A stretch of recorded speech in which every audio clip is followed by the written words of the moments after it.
انت عايز تنجح، عايز تكبر، عايز تعمل بيزنس، عايز تعمل كل حاجة في حياتك، هتستغنى عن 50 حاجة تانية في حياتك. في بيزنس وفي احلام، مفيش صحاب. في بيزنس وفي احلام، مفيش علاقات. في بيزنس وفي احلام، مفيش حياة. انا جاي لك من المستقبل واقول لك عشان تروح لبيزنس حلو واحلام حلوة لازم تستغنى عن كل حاجة في حياتك، كل حاجة في حياتك تانية، وتبقى كوميتد بس بالبيزنس والاحلام بتاعتك.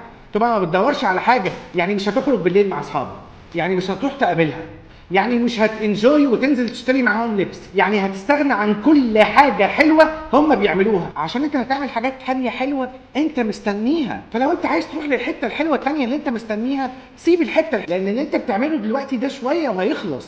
مستقبلك هو اللي باقي لك. كنت انا كاتب كده عايز بيزنس ونجاح، ففكك من سماح. انا قصدي بسماح اللي هي صاحبتك.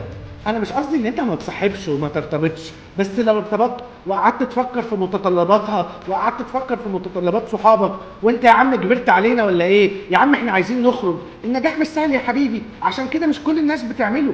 الناس اللي بتستغنى عن حاجات كتيرة في حياتها بتمسك في حاجات كتيرة مش عند ناس تانية. الناس اللي بتستغنى عن علاقات كتيرة في حياتها بتوصل لعلاقات تانية ما كانتش تحلم بيها. انا حصل لي ابروتش مرة في حياتي لبزنس من البيزنس بتاعتي، اكوزيشن. كان الناس عايز تيجي تعمل البيزنس بتاعي اكوزيشن. انا لحد دلوقتي حالا وانا قاعد بعمل الفيديو ده انا مش مصدق اسامي الناس اللي سمعتها. انا ما قابلتهمش، تخيلوا انا بالحماس ده ولسه ما قابلتهمش.